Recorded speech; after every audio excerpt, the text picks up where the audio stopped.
Okay, here's how I want you to start your symmetry project. First thing you need to do is to open up your profile picture. Next, you need to open up the rulers so that you can add guides. To open up your rulers, you're going to go to your view menu and then to rulers. Now, if your screen looks like this, like it's been maximized, you might want to go ahead. You can either keep it like this or you can click this restore down button in your browser in the upper right hand corner so you can just look at your picture. Now that I have the rulers on, I want to put guides because I'm trying to split my face up evenly.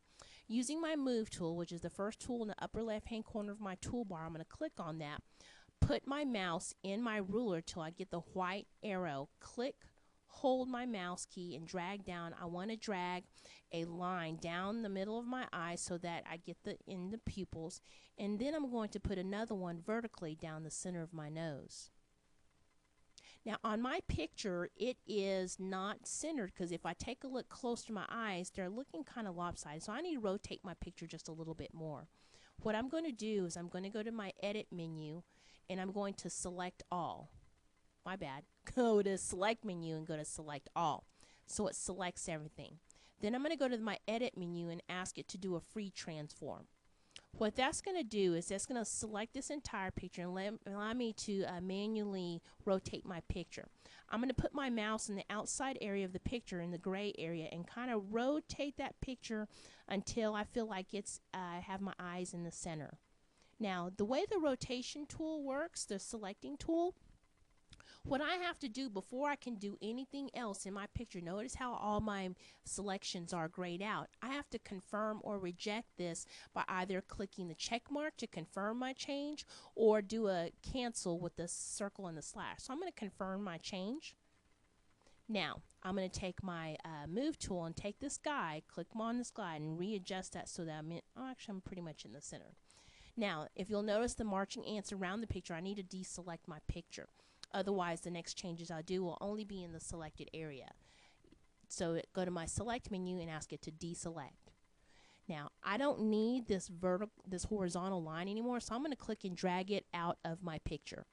Next, I'm going to take my rectangular marquee, select that, and just select one side of my face. I'm going to start with the left side. Now, I want to ask it to copy. I'm going to go to my edit menu, tell it to copy.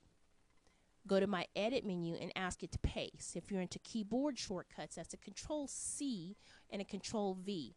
If you'll notice in your layer palette, you've got a new layer. You have a background layer and a layer 1. If I click the eyeball on my background, that's going to show me the only thing in my layer 1 is the left side of my face. Now, I'm going to be fastidious about this. I'm going to ask that you rename your layers. If you will double click where it says layer 1 and then rename it, I'm going to call mine left and click my enter key to confirm that. Now I need to flip this and move it to the other side. So going back to my move tool, I'm going to click and ask it to move. Now be sure that you have the left layer selected. If you're on the background and ask it to move, it's going to say, hey, I can't move that because that layer's been locked. 9 out of 10 times if Photoshop doesn't do what you want to do, it's because either your layer is locked or you're using the wrong tool. So I'm going to move it till it snaps to that line. Next, I have to flip this picture over. To flip it, I'm going to go to Edit, Transform, and then Flip Horizontal. Oh my. Large forehead. Now what I'm going to do is move this picture over just a little bit. I can either use my arrow keys or use my mouse or use my arrow keys. That looks about center to me. Now if you'll notice, down the middle of my face I have that line of my picture. In order to get rid of that, I'm going to use my eraser tool. Now we haven't been introduced to that yet, but it looks like a pink eraser. If I'll click on that, ask it to be a bigger brush, I need about 150 is good, and put your hardness level at a 0 because we want to blend. Now once I have that selected, all I'm going to do, and I'm making sure my left layer is selected because it's in blue, I'm going to pull this down right down the middle, and if you'll notice it'll take that smart line right off of it. So I'm going to zoom back out of my picture. So this is after. This is what Miss Olden would look like with 2 left sides of her face. Scary, huh? I'm going to turn that layer off and go back to my background layer and do the same thing to the right side. Remember, use your rectangular marquee, Select the right side, edit, copy, then edit, paste. It's going to create a new layer. Let's name that. Right. Click enter. Use my move tool, because that's what I want to do. I got to move it to the other side, and then ask it to flip. Do you remember how to ask it to flip? Edit, transform, flip horizontal. Because I took my picture at an angle, I've got this cone thing going at the top of my head. I might want to rotate this side. So I'm going to do an edit and do a free transform. And with my mouse on the outside in the gray area off my canvas, I'm going to rotate it a little bit over to the right side and pull it down some. Ooh, that looks scary. And check mark it to confirm it.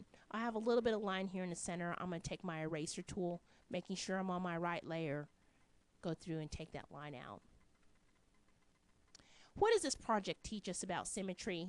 It tells me that, you know what, I look fine just the way that I am. Now, don't forget to save this. I want you to do a file, save as. I want you to navigate to your grade this folder.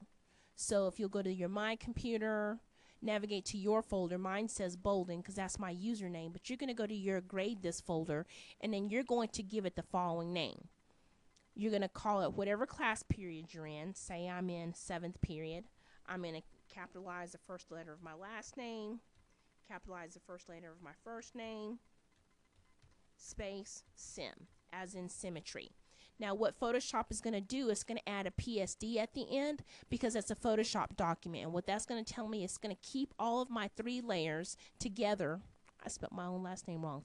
It's going to keep all 3 layers together, because if I save this as a JPEG, what's going to happen is it's going to glue all those layers together. And I would need to make sure that you know how to save as a PSD. So I'm going to ask it to save. It's going to say, hey, do you want me to maximize compatibility in the event you use another version of Photoshop? I'm going to tell it okay, and then my project is done.